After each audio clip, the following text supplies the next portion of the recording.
Well, hi, I'm Andre Fausta with another episode on drone flying. Well, today turned out to be an exceptionally good day. I'm out here right now. I'm standing on the St. John River. In about 3 weeks from now, this is going to be water, and we'll be starting probably the early stages of our flood. But anyway, this is not about the St. John River and the flood. This is about drone flying. Earlier, when I brought out my drone, the winds were about 5 kilometers, and I said, I wonder if today I could actually do a height test. And that was the whole objective of today's run, was to do a height test. And standing right where I'm at here, I did my launch. Now, because I was going for a height test, I chose to use the St. John River because it allows me a lot of room for mistakes. If something happens, chances are I am going to recover my drone out here. On land, if I lose it 150 feet, the chances are the other way, that I'm not going to be able to retrieve it. So the other consideration is that, again, there's a safety factor. So anyway, I believe that I did break my record. From the looks of it, from the ground to the height, all I could see was a little dot. So I suspect that I had exceeded over 250 feet in height. That's what I suspect, and some of the clues that gives me is there's a shot of the Princess Margaret Bridge, and it almost looks like that I'm looking down at it. And I know that up to the deck, from the river to the deck's 87 feet. And then the hump is probably almost the same, so simple mathematics. Also, too, just some of the shots that I looked at from height, it's pretty consistent with 250 plus. I couldn't get any higher because I held it and it just didn't change anything. So I had extended the range of my controller or my transmitter, whatever term you want to use. So anyway, the next are going to be some demonstrations of the little drone at height.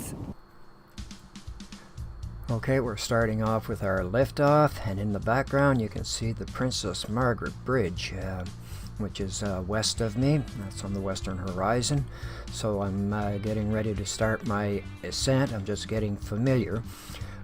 One of the things why I'm doing this right at the beginning is because my batteries are fresh, and we're rising, and shortly I'll be hitting the 250 feet plus. So there it is. We hit it. Shortly after that it will drop because I've extended the range of my controller. But one of the things that worked in my favor was that the frozen river acted as a great ground plane, but this dropped quite quickly. One of the things you have to keep in mind is that where I'm at on the St. John River, I'm already 15-20 feet below ground level, so any height that this shows above a tree or horizon, you have to add 15 to 20 feet above that. A little pan of the frozen St. John River, and of course you can't leave Poochie out. He has to be in the shot. And I'm just doing a shore pan. Gives you an idea that when the flood does arrive, it takes about 15-20 feet before it'll get to my backyard, and usually if it does that, all of downtown Fredericton is wiped out. So again, I'm on the rise. Now I'm pointing towards the east, and we can see one of the cell towers way in the background. And it's just I have to do those transitions because sometimes for whatever reason it'll start to flutter really bad.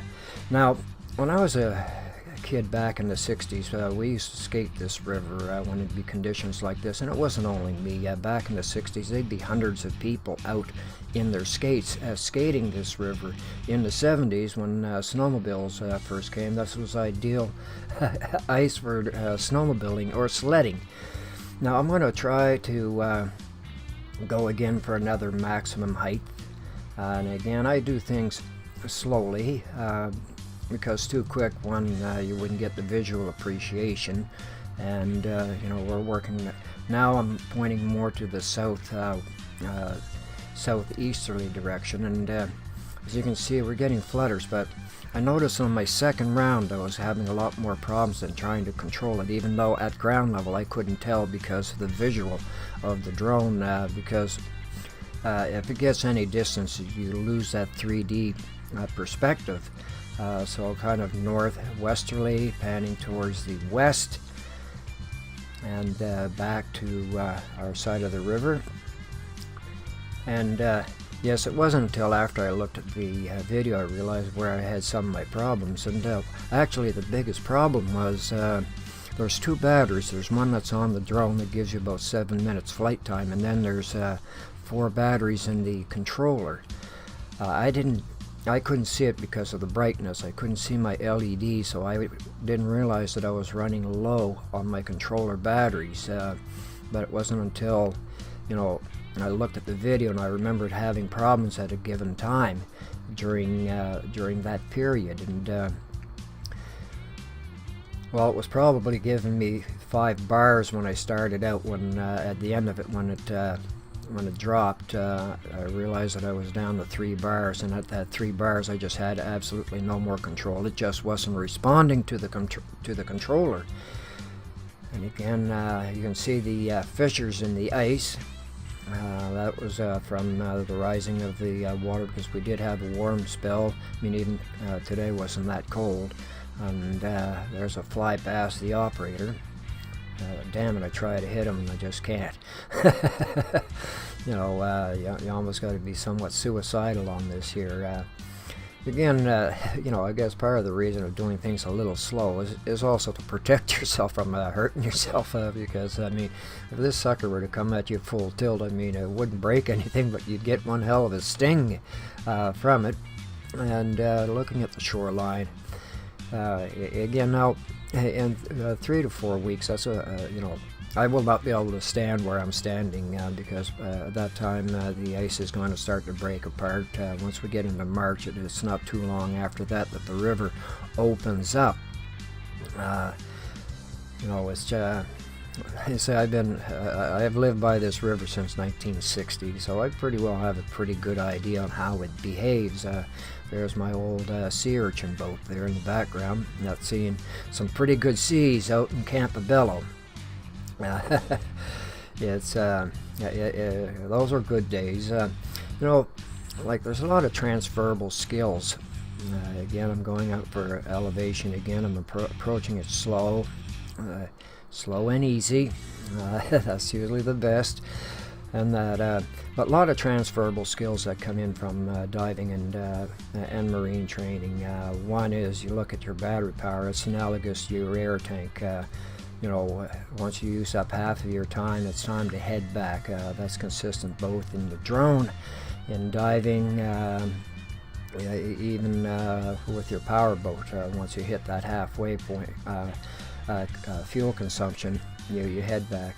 So we're getting some pretty good height there. I think I'm going to be hitting 250 again, and you can take a look at the horizon and the St. John River. I don't know how many kilometers that is, but that's it's a long ways where you see the and that's the St. John River towards the horizon, and so we're getting a pretty good view. So again, now I'm starting to get flutters again, and like I say, I found out after the fact was that I was getting low on battery. So the lesson learned there to do any high flights is always to check the batteries in the controller and make sure that they're fresh. So that pretty well wraps up this little segment. So till next time, keep her going. Nice fella. Well, as you can see from the shots from the little drone, they were quite spectacular. Now remember, this is a $50 drone. There isn't anything fancy. There isn't any you know, high tech outside of the gyros and the transmitter. There isn't really any high tech. It's not a first person view. It doesn't have return home. It doesn't have you know, sensors onto it to tell you if you're going to run into anything. When you're running this raw. I mean, it's everything.